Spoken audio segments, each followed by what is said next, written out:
National stadium کی چمچماتی lights کے پیچھے کارساز روڈ کے اس سنسان موڑ پر جہاں رات کے 2 بجے اسٹریٹ لائٹس بھی خوف سے کانپنے لگتی ہے، وہاں ایک صدیوں پرانا درخت کھڑا ہے۔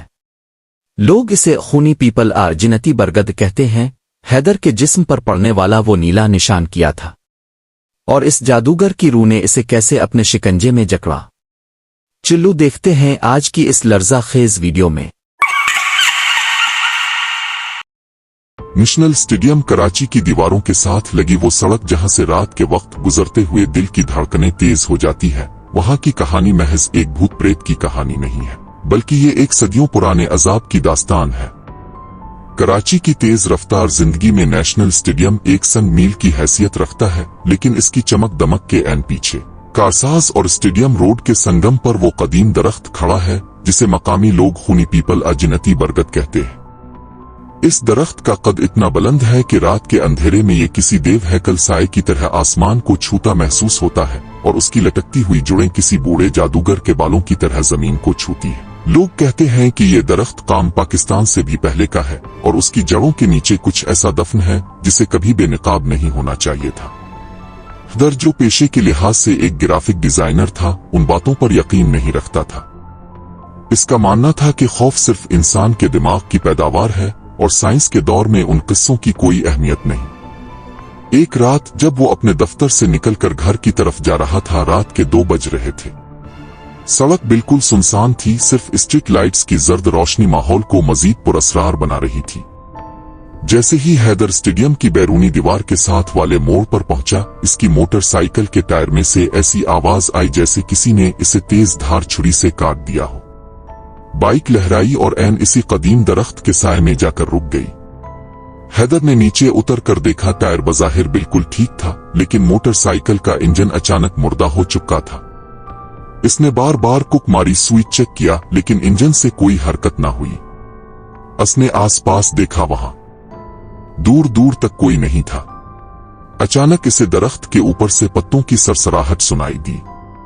ہوا بالکل بند تھی، لیکن درخت کے پتے ایسے ہل رہے تھے جیسے کوئی بھاری وجود شاخوں پر رینگ رہا ہو۔ حیدر نے اپنے موبائل کی لائٹ جلائی اور اوپر کی طرف دیکھا۔ شاخوں کے بیچ اسے ایک انسانی چہرہ نظر آیا، ایک ایسا چہرہ جس کی جلد لٹک رہی تھی اور آنکھیں انگاروں کی طرح دہک رہی تھیں۔ وہ وجود اسے دیکھ کر مسکرایا، اور اس کے منہ سے کالے رنگ کا گاڑھا خون حیدر کے کندھے پر گرا۔ حیدر کی چیخ نکل گئی اور وہ بائک وہیں چھوڑ کر مین روڈ کی طرف بھاگا۔ پیچھے سے اسے ایک وحشتناک قہقہا سنائی دیا جو کسی انسان کا نہیں ہو سکتا تھا۔ حیدر گھر تو پہنچ گیا، لیکن وہ خوف اس کے اندر جڑیں پکڑ چکا تھا۔ اس کے کندھے پر جہاں وہ کالا خون گرا تھا، وہاں اب ایک نیلا نشان پڑ گیا تھا جو آہستہ آہستہ پھیل رہا تھا۔ اس کے دوستوں نے اسے مشورہ دیا کہ وہ پرانی بستی کے ایک معمر شخص بابا مراد سے ملے جو اس علاقے کی تاریخ جانتے تھے۔ بابا مراد نے حیدر کو دیکھا تو ان کی آنکھوں میں خوف کی لہر دوڑ گئی۔ انہوں نے بتایا کہ بیٹا، یہ درخت کوئی عام درخت نہیں ہے۔ 18ویں صدی میں یہاں ایک ظالم جادوگر رہتا تھا جس نے اپنی شیطانی طاقتوں کے لیے معصوموں کی قربانی دی تھی۔ جب لوگوں نے اسے پکڑنے کی کوشش کی تو اس نے اسی درخت کے نیچے خود کو دفن کر لیا تھا، اور یہ عہد کیا تھا کہ جو بھی اس درخت کے سائے میں اپنا خون گرائے گا وہ اس جادوگر کی روح کو بیدار کر دے گا۔ حیدر کو یاد آیا کہ جب وہ بائک سے اترا تھا تو ایک نوکیلی شاخ سے اس کا ہاتھ زخمی ہوا تھا اور چند قطرے خون زمین پر گرے تھے۔ بابا مراد نے بتایا کہ وہ کالا نشان دراصل اس جادوگر کا لمس ہے جو اب حیدر کے جسم پر قبضہ کرنا چاہتا ہے۔ حیدر کی حالت دن بدن بگڑنے لگی۔ اسے اب خواب میں نظر آتا کہ وہ اسٹیڈیم کے گراؤنڈ میں کھڑا ہے اور تماشائیوں کی جگہ ہزاروں لاشیں بیٹھی تالیاں بجا رہی ہیں۔ وہ درخت اب اسے اپنے گھر کی دیواروں سے نکلتا ہوا محسوس ہوتا۔ اسے ہر طرف مٹی اور سڑاند کی بو آتی۔